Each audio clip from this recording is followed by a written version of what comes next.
Hi, everybody. Welcome back for another one of your questions about work. And for those of you who are here for the first time, I'm Roy. I'm a startup investor in the future of work, and I'm here with my teammate, Lori. And we sometimes have questions that somebody who's been watching asks, and sometimes their context is private enough that we'll keep their identity anonymous, and we'll talk about this question, but I think this comes up frequently. So, Lori? Yes, it's a question that we got recently. It's also a question that applies to so many different situations. So excited to talk about it today. So topic du jour is, how do I show my expertise in an area where I might be missing some skills? Yeah, and I think this happens in such a wide range of cases. I mean, I thought about things like job interview, where like you think you're supposed to know something, or you're presenting your work to somebody else, or you're asked to explain something that you've been working on for a long time when something goes wrong. And the context in which this particular question came up is if I'm a founder of a company and the new investors are doing diligence on the company. How do I show up and do that technical diligence?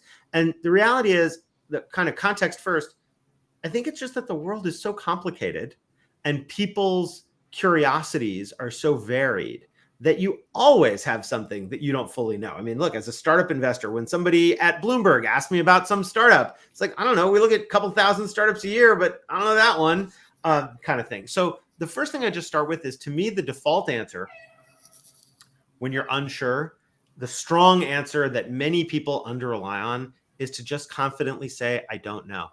And sometimes you need to say, I don't know, and I'll look into that.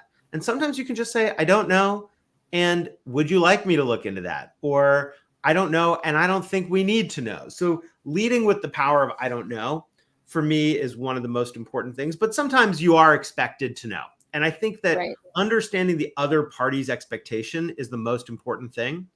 And the mistake I see people make is that they guess too much about the other party's expectation. And Instead so of the asking. answer, yeah, and sometimes you can ask explicitly. Sometimes that's hard because that may embarrass the other party. So if you can ask explicitly, like, well, okay, can you tell me a little bit about how technical you are? That's a thing you can say. But sometimes it's just to say, to start slowly and check in a little bit. So for example, in AI right now, there's this concept of retrieval augmented generation. It goes by RAG. And that, acronym is one of these things that just emerged really recently. And, I've heard founders talk about RAG in a pitch meeting.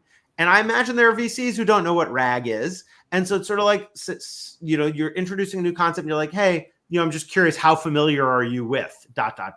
And open-ended questions like, how familiar are you with, tend to be better than closed-ended questions, something I learned in the course of my marriage, than yes-no questions, which are like, do you know RAG? Because if you ask somebody if they know something, they may feel embarrassed to say no. And so you want to just make it as easy as possible for them. And then the other thing is, so one kind of expectation is how much do they know? A second kind of expectation is something like, how much do they expect you to know? So here, I'll give you an example of where it goes the other way, which is a deeply technical person has built a software system, and let's say the software system crashes. And then everybody in the company wants to know what's crashed here. And they might come and ask you questions. Let's say it's not even a mission critical emergency. It's not like everything you have to fix it right away, but there's time to sort of patiently think about it. Somebody might ask, well, how broken is this? What's broken about it? And knowing sometimes the technical person believes they need a higher level of expertise than they in fact do.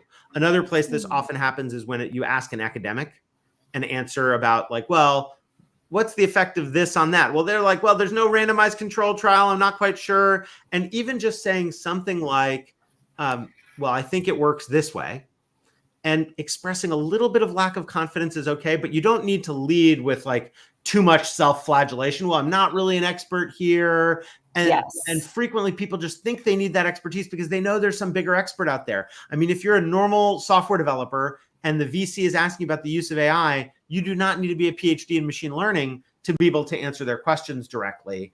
And it's really okay to be able to, to do that.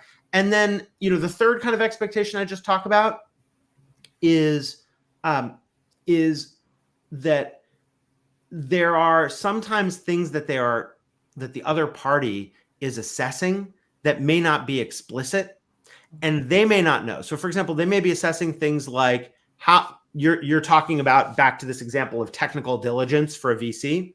They may be assessing in their heads, how compelling is this person likely to be to candidates? Right. They're not even really curious about your answer to the question. They're curious about what your answer to the question tells them about something else. Mm-hmm. And the only way to know that is, one, it's an active imagination of like, what are all the possible things they might care to know about me? And the other is triangulation, is asking other people. And so, in the case of, a VC, somebody might ask me, well, what else are you looking at when you're looking technical diligence? And it's like, I'm looking at how good is this person at their ability to explain things succinctly, because that's so important. I'm looking at how compelling are they to talent. That's one I just said. I'm looking at, do I believe they can solve problems they haven't seen yet? And I'm looking at, do I think I'd enjoy working with this person? And so those are some of the things on my mind, but there's no way you'd know without asking. And, so you have all these expectations. It's sort of like, what, how much do they know? What do they expect you to know? And what are the things that are in the subtext of what they're asking? And then you're just refining based on what seems to work.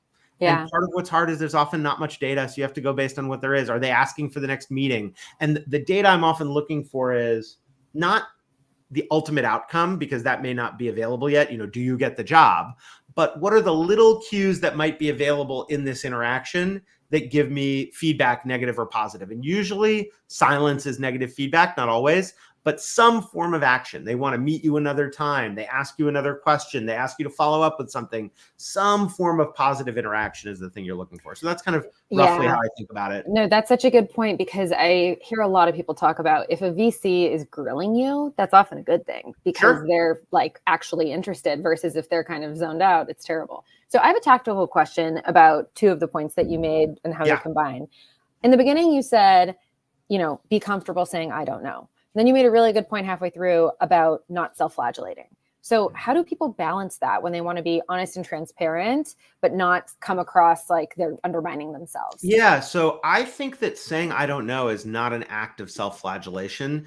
Of course, it depends on the context. I mean, if somebody is applying for a job doing programming and you ask them to make a linked list or something that in programming is very common, and they say, I don't know, it's like, okay, that's the thing you should know. So there is calibration of what you're supposed to know, and guesswork is the only way to get on it. But what I'm talking about when I say self-flagellation is avoiding isn't the right word, is being intentional and selective about when you decide to narrate your own level of expertise. So being able to say, it's very different to say, I'm not an AI expert, versus saying, we're now at the point where even somebody who is a general purpose software engineering leader like me can apply AI models in the following way. If I needed to develop my own model and train it, would I be able to do it? No, but fortunately our business doesn't need to do that right now. Ooh, and that was good. It's like, it's that kind of thing of being able to like name exactly where you are, but do it because of what you can do and what you have yet to be able to do that might be relevant, as opposed to saying, well, I'm just really not an expert here. And some of it is tone. Yes. I think that's really, the most interesting message out of everything you're saying is the how you say it is as important, if not more important, than what you say. Yeah. And, people then often think they have to act.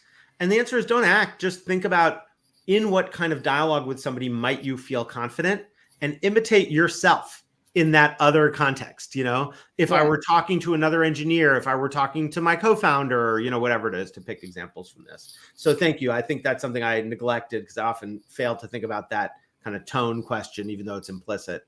Any other parting thoughts? Well, so I think a good way to think about it too is that throughout anything, you're just selling yourself, right? And so how would you sell yourself on this? It's the same for selling yourself versus a product. So I think that makes a ton of sense. I also wonder how, just one last thing that I think tactically folks might be interested in narrating what you do know.